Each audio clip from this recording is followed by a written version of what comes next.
So as usual, very, very good questions. What kind of differences do children have between who are raised in high-power distance environment and low-power environment? And you might expect that there would have been a lot of research about the differences that parenting makes between the two cultures. And to be fair, there's a lot of research done on parenting styles, and it divides it chiefly into authoritative versus authoritarian. Authoritarian is a lot of giving orders and expecting obedience. Authoritative is more about teaching the child what is expected and supporting them. But that research has a very big, weird problem, Western educated, etc. The research done about power distance and how children turn out, most of it talks about what happens not in the home, not from parenting, but what happens at school. And some of that I found a little bit surprising. Now, the one study I did not find terribly surprising was done in 2019 in Cyprus, and it found that in high-power distance cultures, bullying is a lot more likely in school. There had been this expectation, this belief, that what predicted bullying in schools was collective culture. But actually, power distance was a much bigger predictor. In line with that, another study done by researchers from the University of Michigan on 86,000 15-year-old students from 31 countries. The expectation was that countries with collectivist culture, the students would feel a sense of belonging at their school because it's pretty common in countries with a very collectivist culture that schools put a lot of effort into teaching students to work together and form community. But actually what they found was what predicted the sense of belonging in schools was power distance.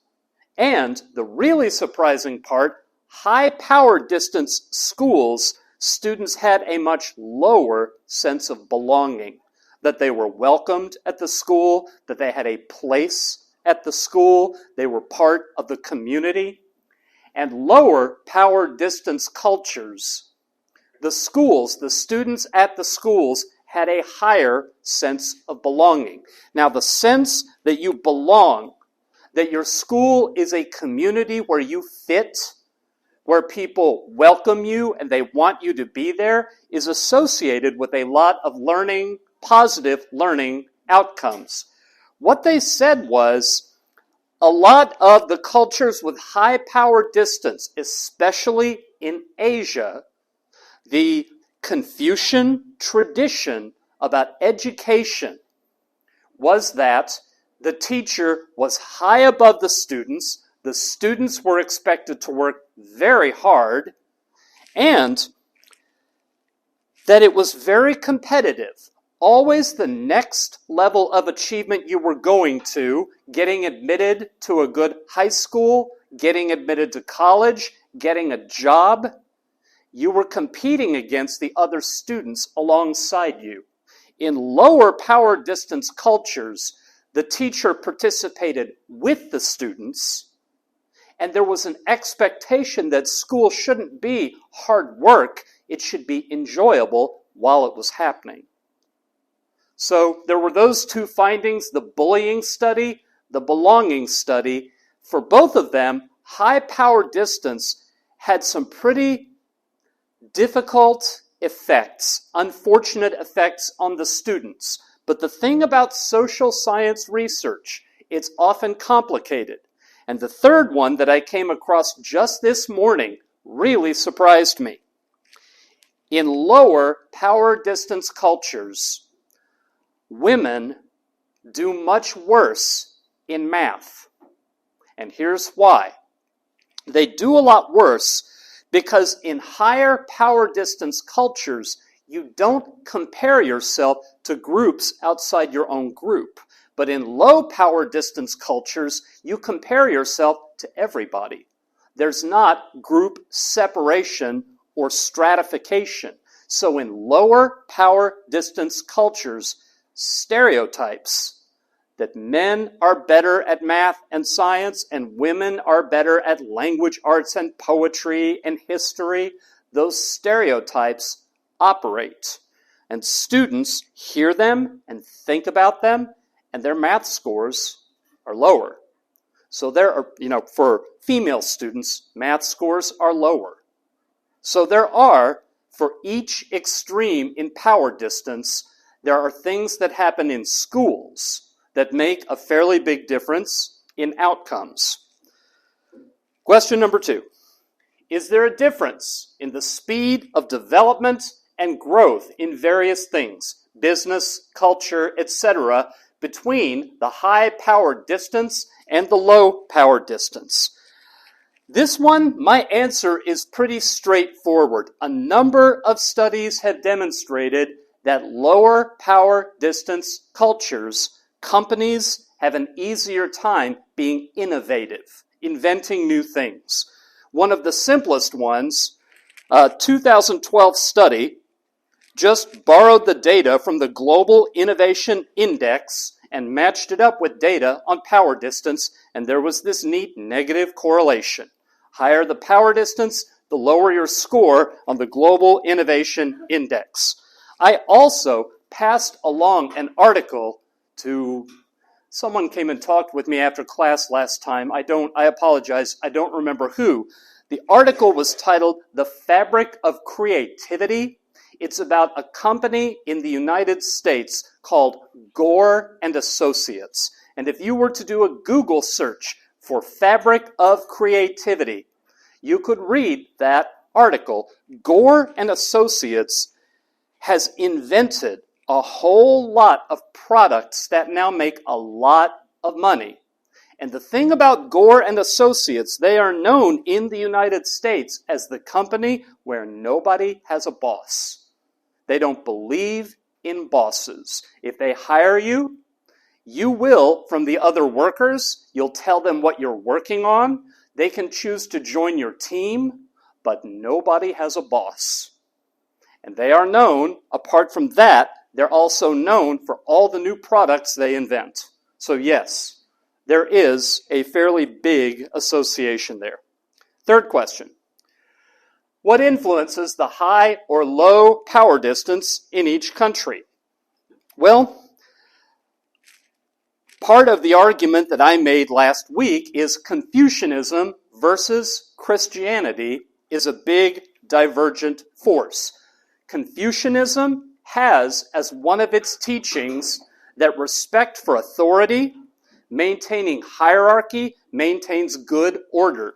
And as we talked about last week, Jesus washed his disciples' feet and did that in connection with a lot of his other teachings, explicit teachings about power. But more generally, why do countries have the culture they have? Why do they have it? Is almost always a very hard question to answer. In this case, I think it might just be that history pushed countries in a certain direction. Australia has its history of the arrival of people from the West to use it as a penal colony to send prisoners. Now that history is going to shape the story that Australia tells about itself. That's going to be an influence on how power is exercised. A lot of you, in writing your response paragraphs this week, I asked about why do you think legitimate power is so effective here? And the most popular answer was, well, we have an emperor. So I think that you were onto something. The history that a country has often, because it affects the stories that you tell children as they grow up and their understanding of what it is that makes that community hold together. That is probably the best answer I've got when it comes to power distance. Individualism and collectivism, it was about geography. Power distance, though, is about people making decisions. So, in this case, probably history. Okay. In high power distance cultures, do people still question authority? Which is a very, very good question. But wherever there are human beings, there are challenges to authority. And wherever there are humans, there is authority and following of it. So, Australia is one of the lowest power distance cultures, but it still has a government. Classes still have teachers. Authority exists. It's not a matter of there is authority or there's not. It's a matter of where's the emphasis. The only example I could think of that maybe doesn't fit that is North Korea. And I don't think that anyone has collected data on power distance in North Korea, because I don't know how you would get access to people in North Korea.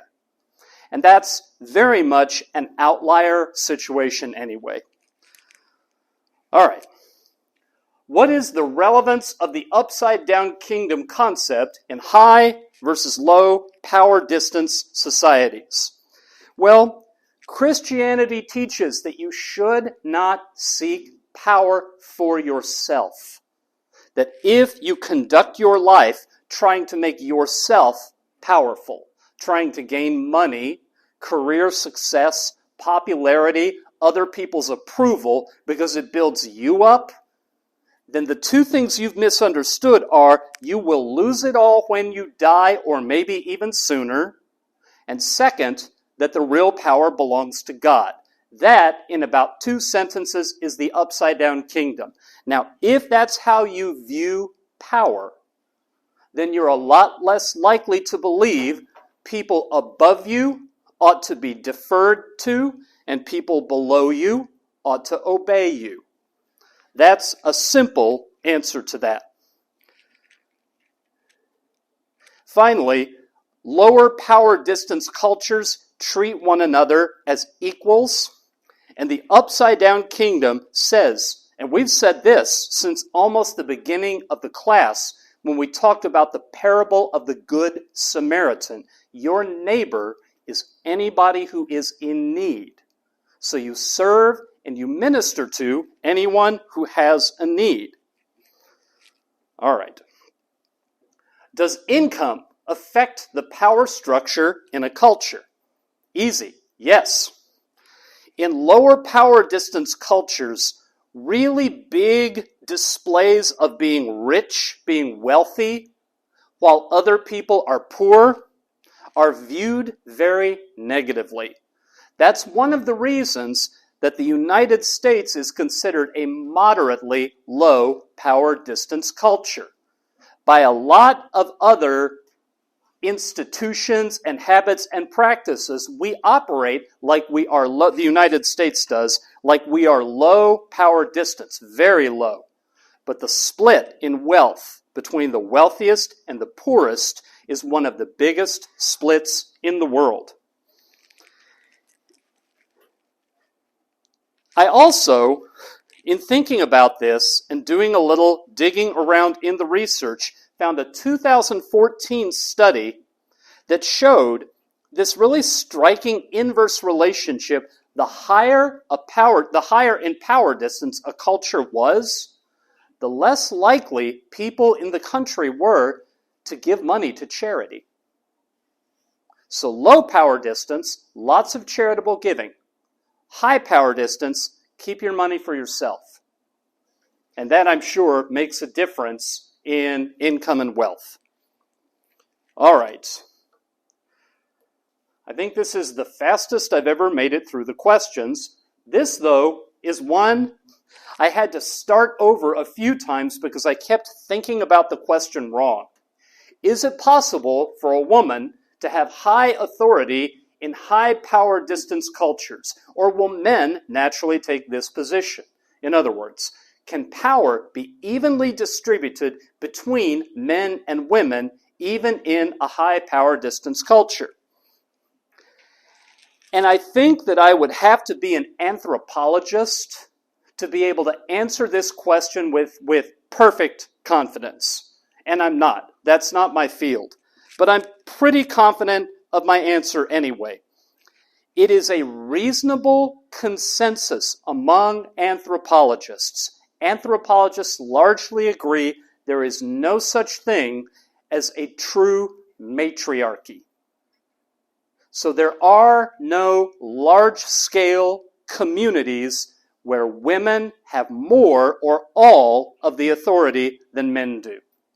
What does exist, some places, not very many, is a non-patriarchal, egalitarian society where power is shared between women and men.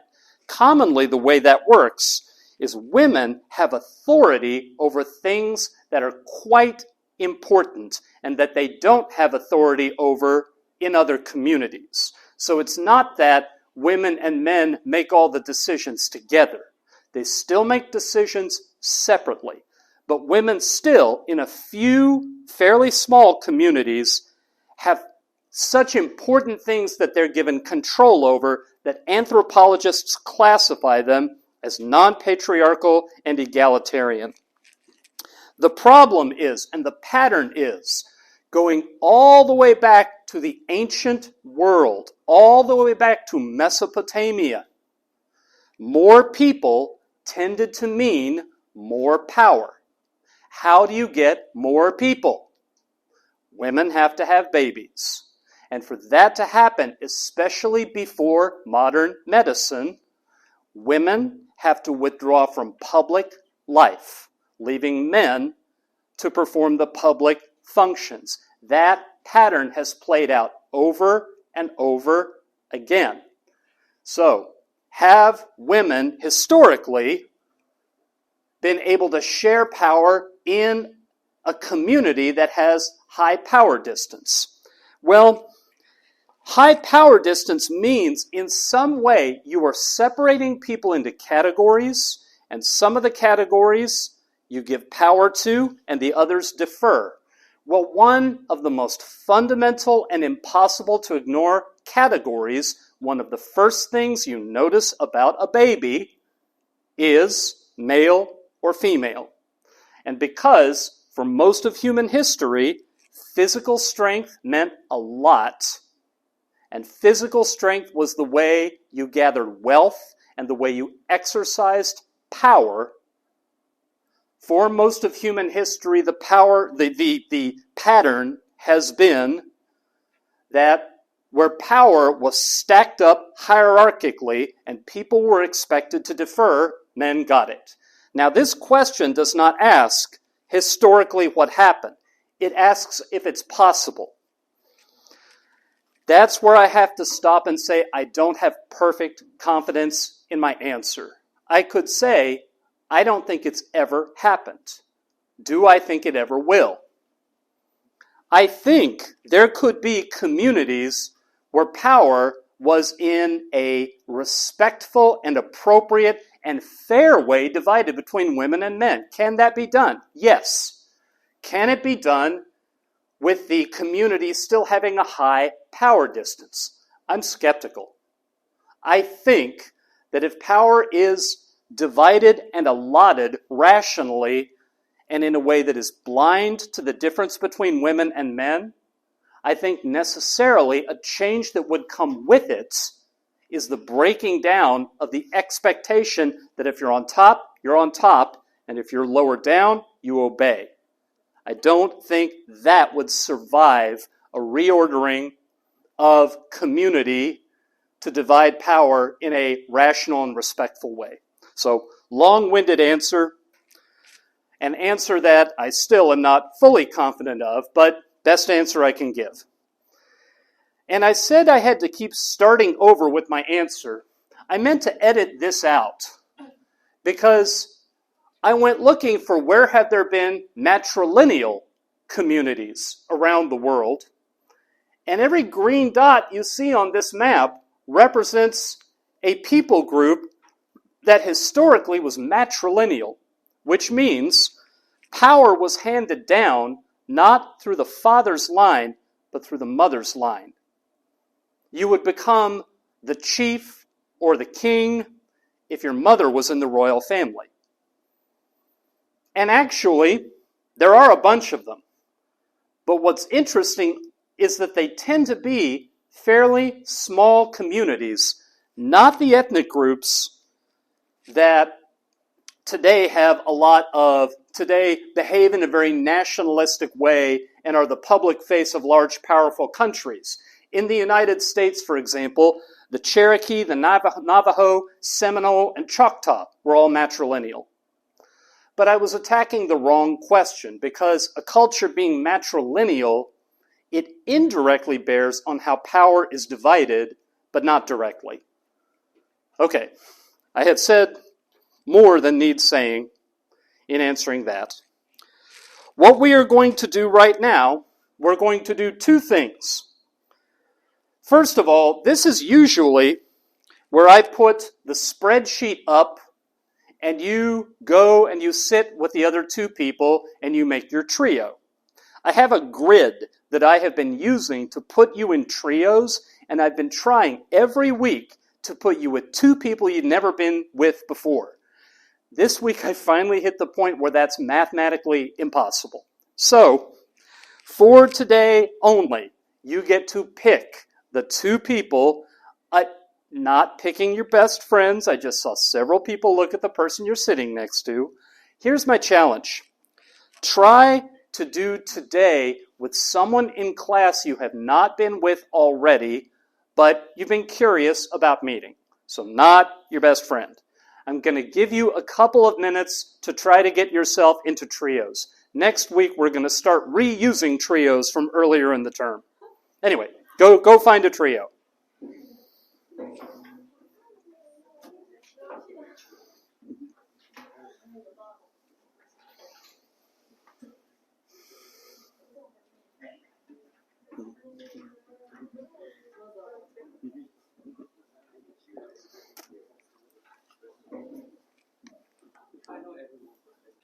What we are talking about today, back in the United States, I have a class that I teach to students about to graduate, fourth-year students, and the title of the class is just Persuasion, and that's what we're talking about today.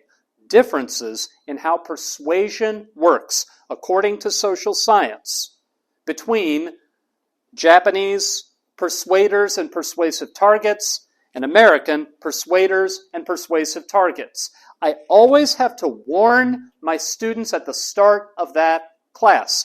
They come in and they hope that I'm going to teach them a list of tricks, and they can use those tricks to make anybody do anything they want. And I have an illustration. It's not a happy illustration, but it makes an important point. I have a friend from when I was in high school who is a cancer researcher. And she says every time she makes a promising discovery, the local reporters, they run it in the newspaper as cure for cancer found, when really she found something interesting that someday could be part of a treatment. And here's what my friend says. There's no such thing as curing cancer. Cancer will never be cured. We don't cure cancer. We treat cancer. And we treat cancer with a lot of different things all working together. So I tell my students what the research tells us about persuasion. You don't have one trick that persuades people. You have a lot of things you do that need to work together. Now, where we begin is with a long word with a lot of syllables. This is what it is called in the social science literature, but the idea itself is incredibly simple. Psychological reactance just means we don't like being told what to do. When someone tells you to do something, you don't want to. If someone tells you not to do something, you instantly want to. Westerners have extreme psychological reactance, a persuasive strategy that they can tell is meant to influence them to do something. It will produce resistance. You have to figure out some clever ways to try to evade people's psychological reactance, to get past it.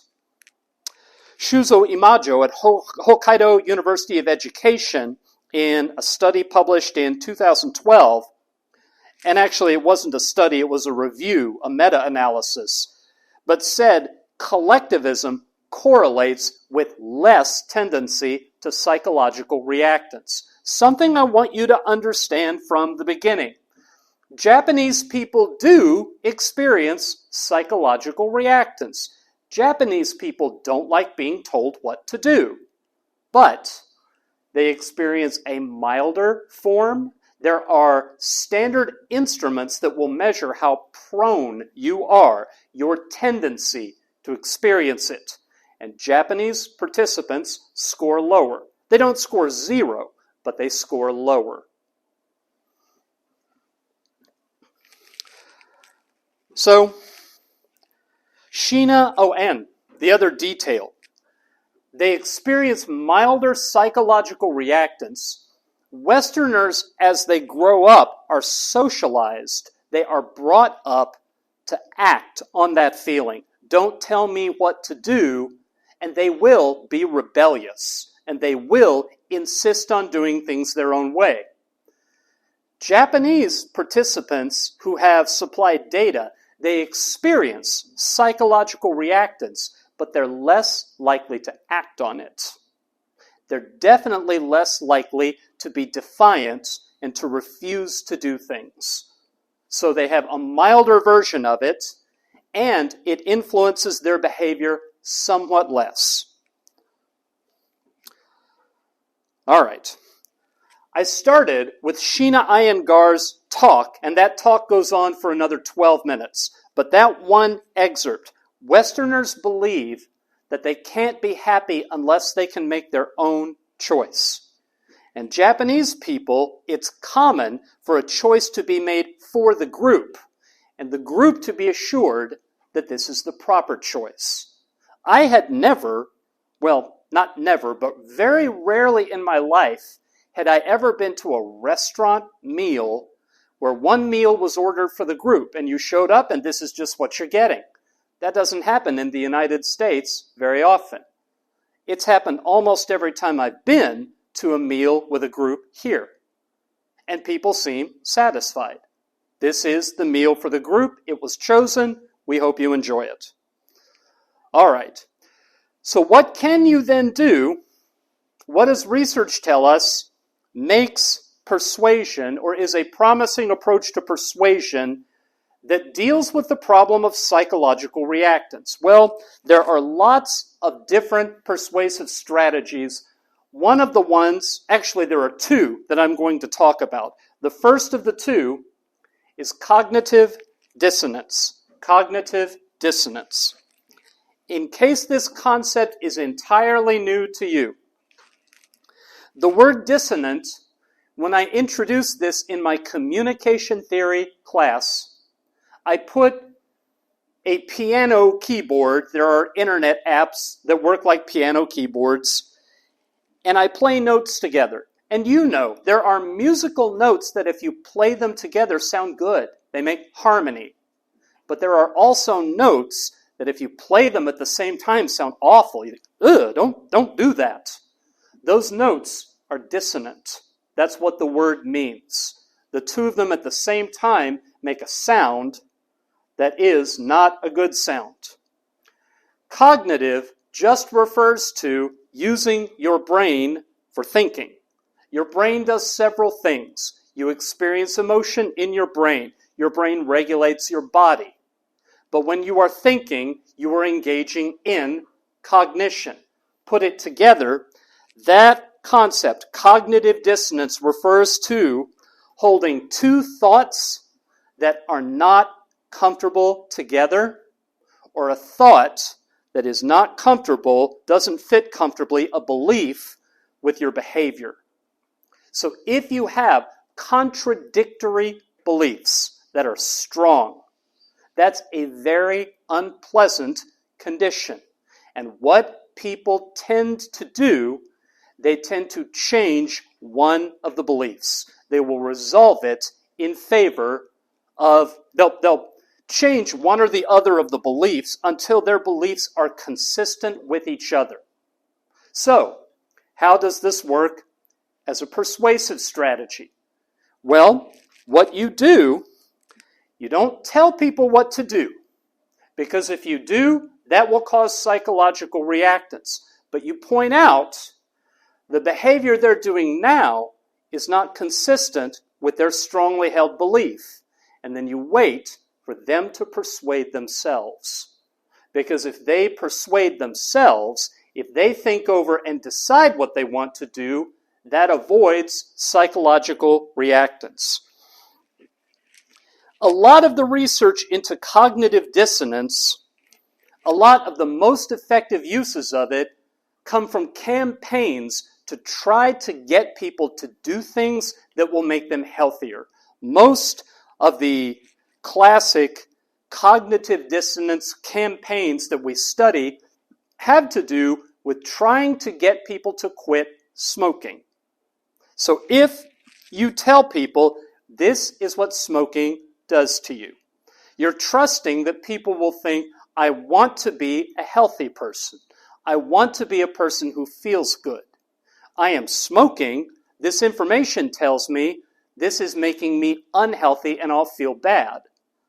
But when you tell people this is what smoking does to you, you don't tell them not to do it. You just say, this is what smoking does, and you wait on them to persuade themselves. There was a brilliant anti-smoking campaign. It happened, if I remember right, in Thailand, and it was in the early 2000s.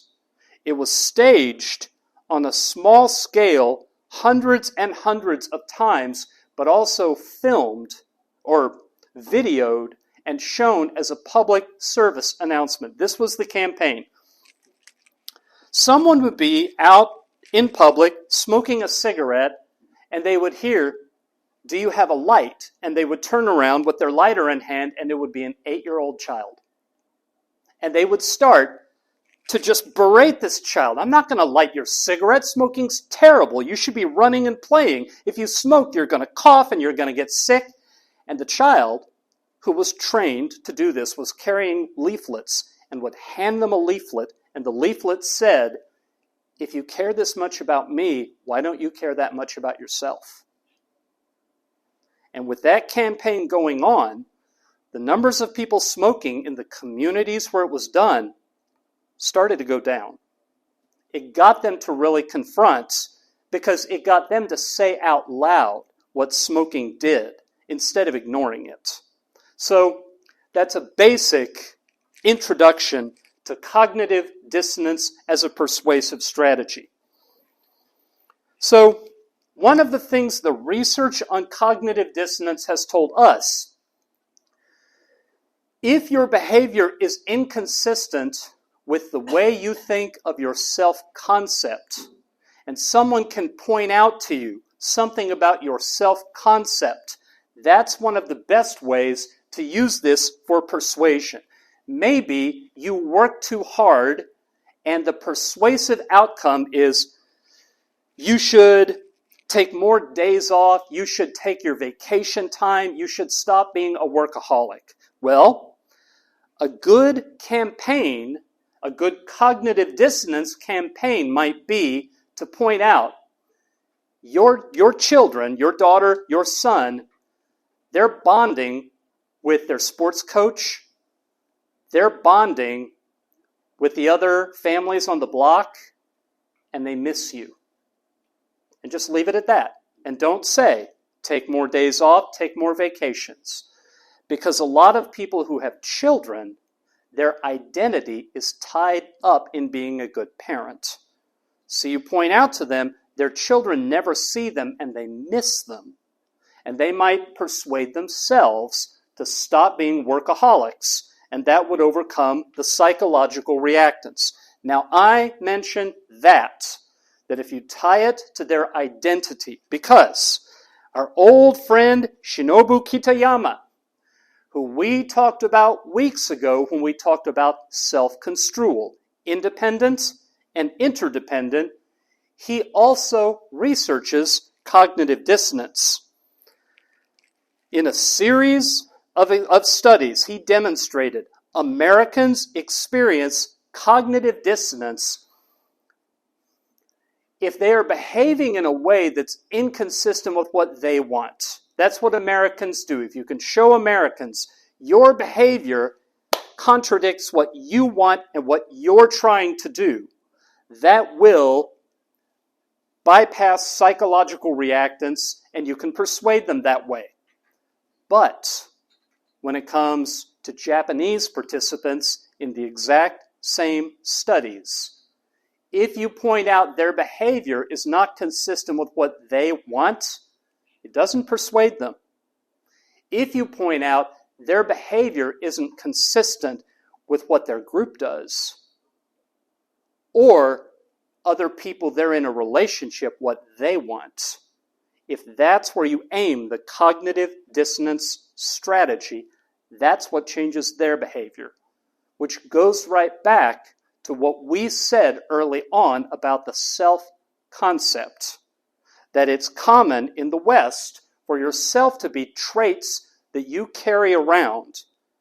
But a lot of people in Japan, if asked about themselves, will use descriptions that refer to group roles, group membership. That is where the self is located. So, one of the things that came out of Kitayama's research was that Americans are more likely, when reporting emotion, to say they feel an emotion that feels pleasant or unpleasant. Japanese people, when reporting on their emotions, they're more likely to talk about the people in their life and use language that says they are closer or they are more distant. So the appeal, if you want to persuade someone who's Japanese using cognitive dissonance, you try to suggest, to imply, to communicate to them that the way they are behaving is distancing them from the important people in their lives. With Americans, and Westerners more generally, cognitive dissonance should be about your behavior is making you miss out on being happy.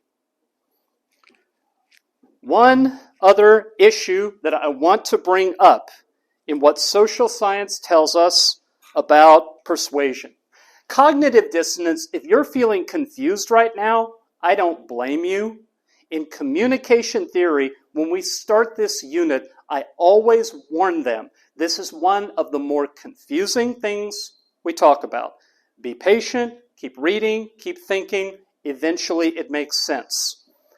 But the other topic I want to bring up is a lot simpler. The reasoned action model. The reasoned action model. This one's simple. And I think you will right away see the application to this class.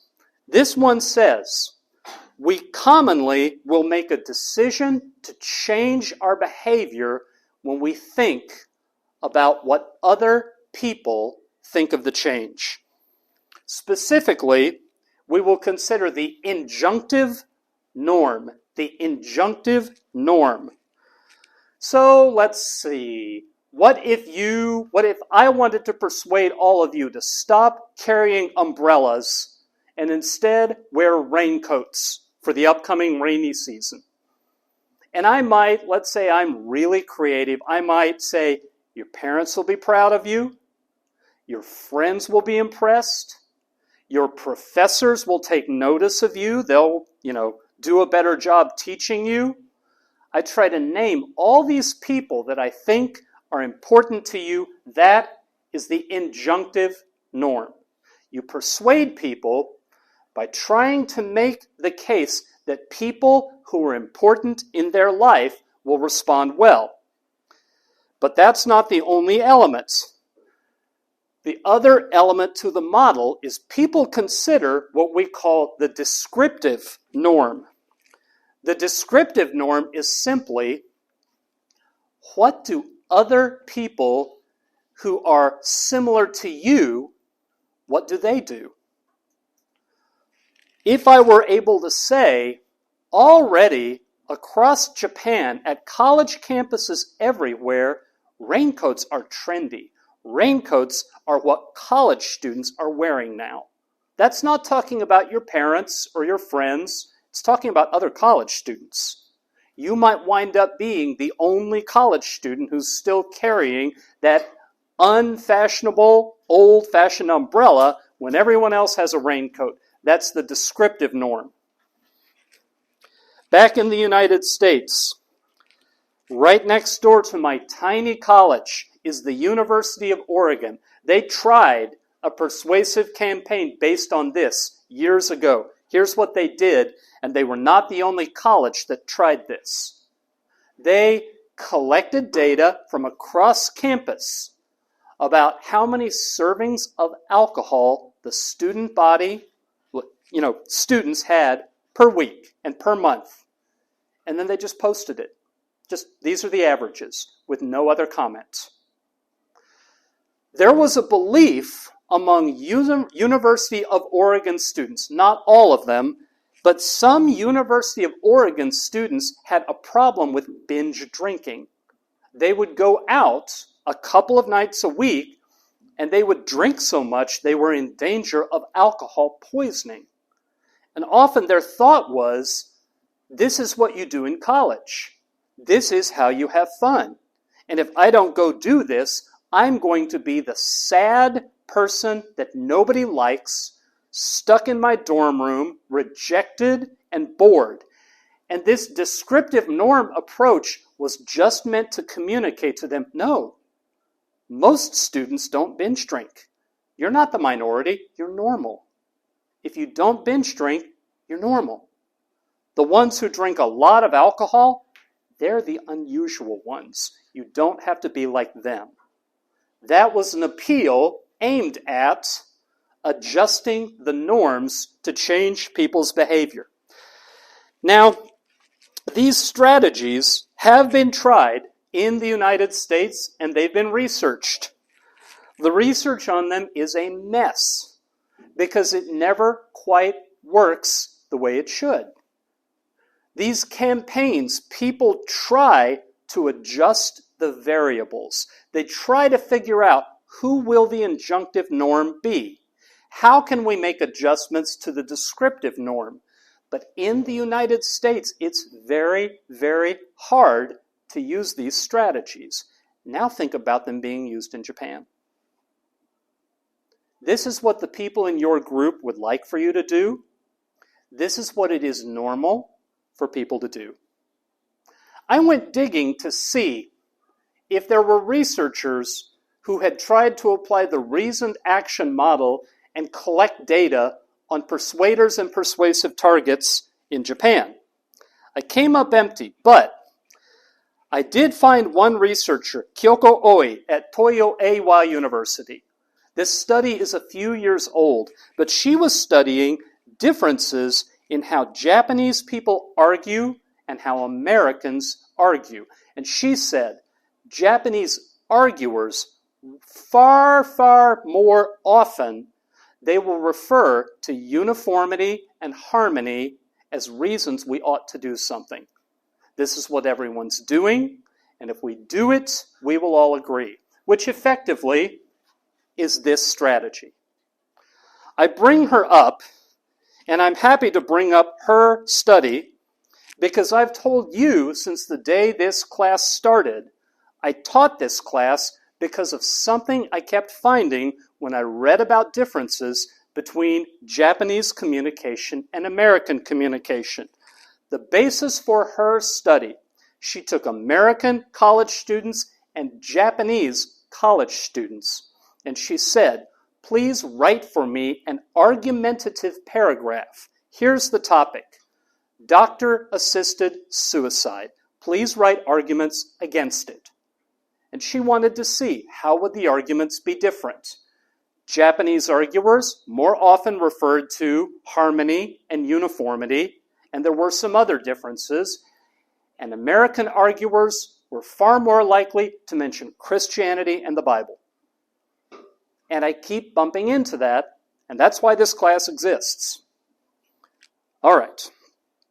Final thing that comes out of the social science of persuasion, before we start to get to the Christian influences, is this man, Robert Cialdini.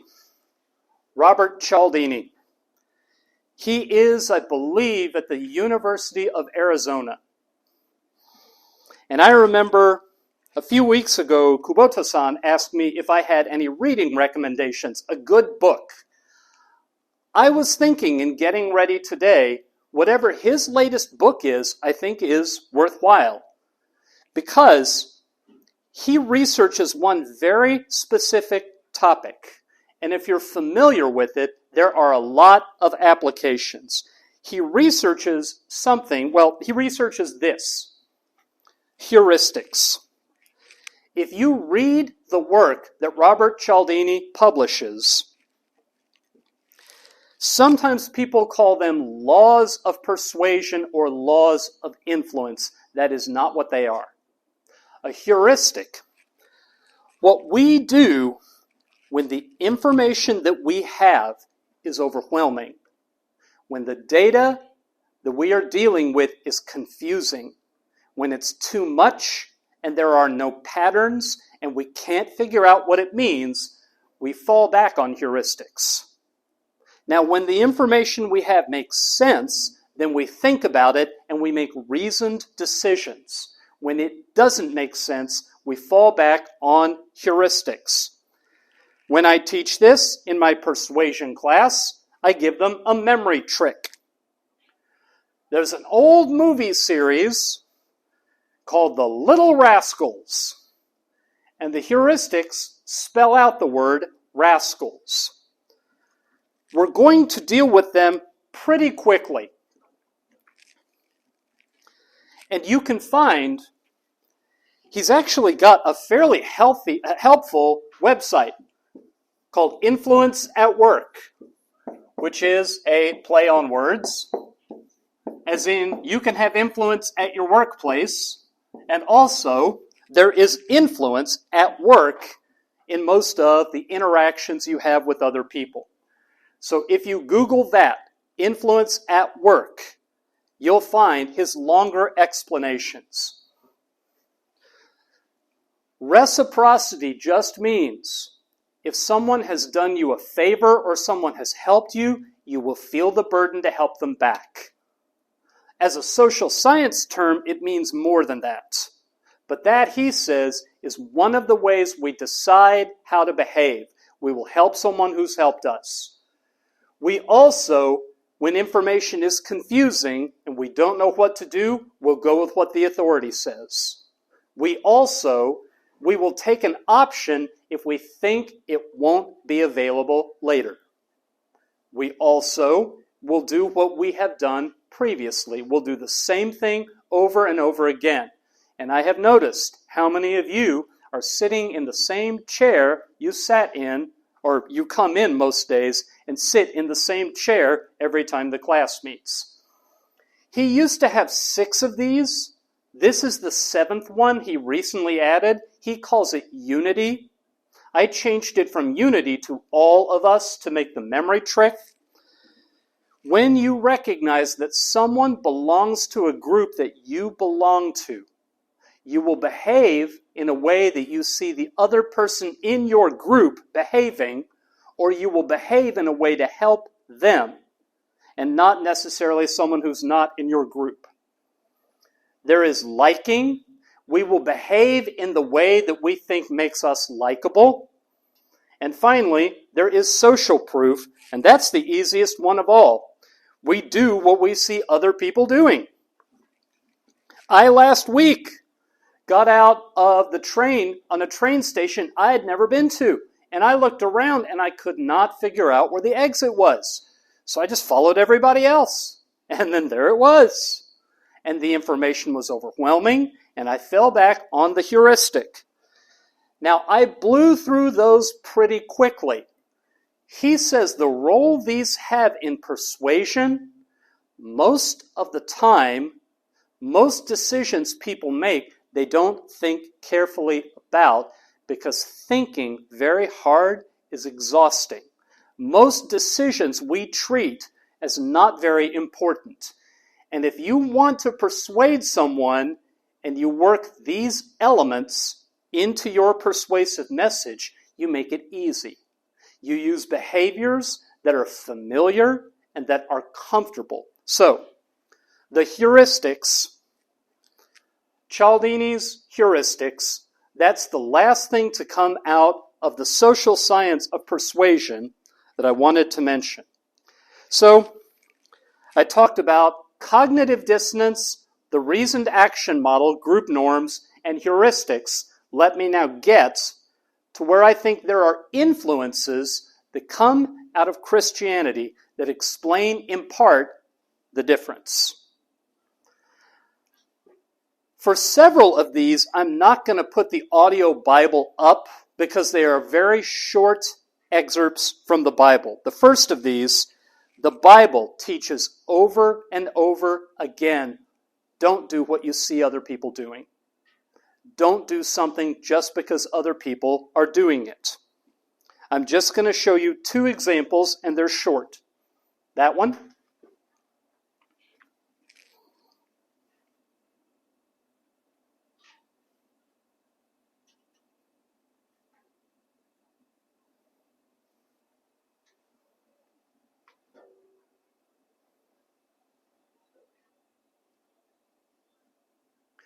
When God gave the law to Israel, that's one of the laws that he gave. Don't follow the crowd when the crowd is doing something that is unjust. The second one is Jesus speaking.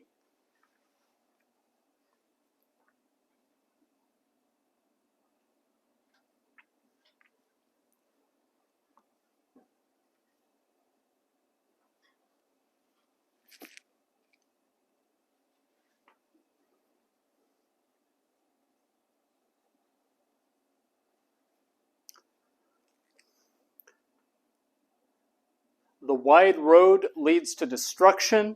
The narrow road leads to life. Jesus spoke on the theme over and over again. If you do things just because other people are doing them, you are probably putting yourself in danger. It is a teaching of Christianity, we've said from the beginning, that everybody has been disobedient and everybody is born separated from God. So when you do things because it's what everybody else is doing, that's not wise. The second thing we talked about is cognitive dissonance. And because I teach at a Christian university, when we talk about cognitive dissonance, I point out how commonly in the Bible there are cognitive dissonance appeals. Here's Jesus using cognitive dissonance.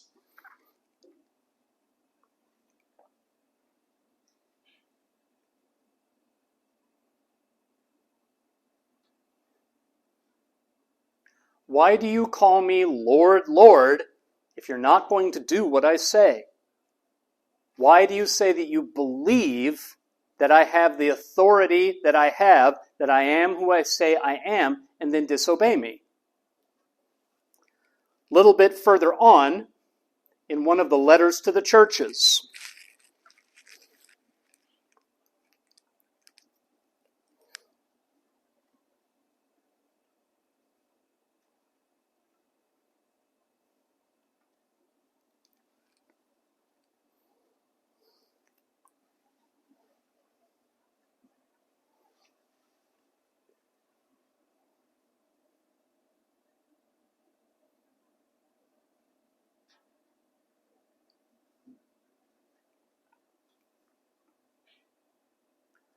how can you bless and curse with the same mouth? How is it that you obey and disobey at the same time? When are you going to make up your mind which one to commit to? There's one passage that I did want to use the narrated Bible for. So bear with me for just a moment while I find my way over to that. There it is. This is jumping backward very quickly to the reasoned action model and making your decisions based on what other people are doing. So this again is Jesus speaking.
All right. One more thing to say about cognitive dissonance, and then I'll explain why I spent time talking about heuristics. At the first or second class meeting, I very quickly mentioned that cognitive dissonance in part explained why it is that we think that some wrongdoing is really bad and other wrongdoing is really minor. And it's hard for us sometimes to understand why God treats them all as the same. But what cognitive dissonance says is we take uncomfortable thoughts and we weaken them and we push them away. And you have got things that you do, and I have things that I do that people around me hate and that I say are not that big a deal. So if you're really funny, and you make a lot of people laugh with put-downs and insults, some people around you might think you're very cruel and that's wrong, and you might think, oh, I'm just playing, get a sense of humor. If you gossip a lot and you tell a lot of information that people don't want spread around, and other people say you don't have respect for other people and you don't keep other people's secrets, you might think, oh, I'm just talking. Everyone loves good gossip. You need to lighten up. Cognitive dissonance is what predicts that that's what all of us do. We take the thing we are most guilty of doing and we change our perception of it so that it's not so bad. But it's a Christian teaching that God's standard of right and wrong is not distorted. None of us can see right and wrong clearly because we all downplay what we do and we play up what other people do that we don't like. So I wanted to revisit that. Last thing to bring up before I send you off to your trios is this word, faith. So I have been a college professor longer than you have been alive, which means I have a whole lot of friends who are atheists, very good friends that I love dearly, who do not believe in God and make fun of my faith. And what they love to say is, you cannot reason someone out of a position they did not reason themselves into. And they will say, faith is the opposite of reasoning. Reasoning is when you look at evidence, you think about what the evidence means, you ask for proof, you weigh how convincing is the proof.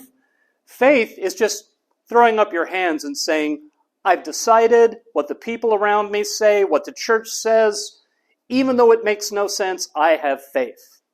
That's not what faith means. Any scientist who uses a piece of equipment that they did not invent or build themselves is exercising faith. You are trusting that that equipment does what you were taught that it does and that it was calibrated properly. That is faith. Faith, properly understood, is a heuristic. We resort to faith when we have gotten out beyond where data will help us. A scientist cannot test every single piece of equipment or invent all their own equipment, so they decide who are they going to trust. And so do Christians. Christians decide, beyond what I can reason, who am I going to trust? About 2 weeks from now, we're going to have the day where we talk about social support and comforting. And this is going to come up again.